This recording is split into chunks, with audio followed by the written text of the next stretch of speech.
Pernah nggak sih Anda kepikiran, kenapa ya konflik antara Iran, Amerika Serikat, dan Israel ini rasanya kok buntu banget, kayak nggak ada jalan keluarnya? Nah, hari ini kita bakal coba lihat konflik ini dari sudut pandang yang sangat sekali beda.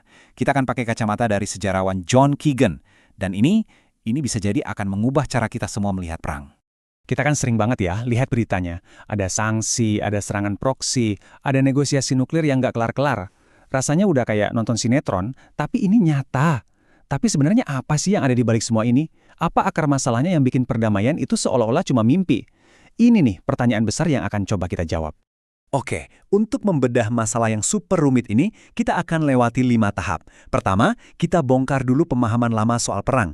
Terus, kita kenalan sama gagasan baru yang, cukup revolusioner. Habis itu, kita pakai gagasan itu buat neropong konflik di Timur Tengah. Kita cari jalan keluar yang mungkin nggak kepikiran sebelumnya. Dan terakhir, kita uji lagi sekuat apa sih ide ini sebenarnya? Siap? Ayo kita mulai. Oke, bagian pertama, kita mulai dengan membongkar fondasi berpikir yang udah dipegang ratusan tahun, terutama oleh dunia barat, tentang apa itu perang. Nah, ini dia nih, biang keroknya. Namanya Karl von Clausewitz. Idenya simple tapi kuat banget. Perang itu katanya cuma alat. Alat rasional yang dipakai negara buat mencapai tujuan politik. Ya, anggap aja kayak main catur, cuma pionnya manusia beneran. Tapi, disinilah teorinya mulai goyang kalau kita lihat konflik kayak Iran, AS, Israel. Kalau emang perang cuma politik, kenapa isinya penuh sama hal-hal yang kayaknya nggak rasional? Ada soal keyakinan, soal harga diri, soal perjuangan hidup mati.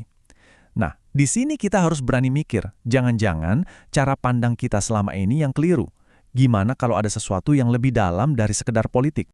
Dan pertanyaan itu membawa kita ke seorang pemikir yang berani banget, John Keegan.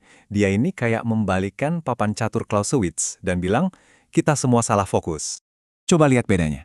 Buat Clausewitz, perang itu politik, titik. Tapi buat Keegan, bukan. Perang itu budaya.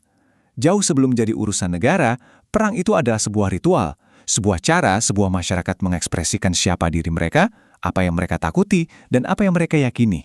Jadi intinya begini, menurut Keegan, perang itu meletus bukan karena strategi politik yang gagal, tapi karena dua budaya sudah nggak bisa lagi ngobrol.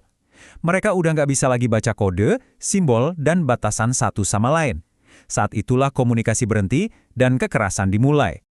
Oke, sekarang bagian yang seru. Ayo kita pakai kacamata Keegan ini buat melihat langsung ke jantung konflik Timur Tengah. Gimana kalau kita nggak lihat AS, Israel, dan Iran sebagai negara, tapi sebagai budaya yang lagi bertarung? Nah, disinilah kita bisa lihat benturannya dengan jelas. Di satu sudut, kita punya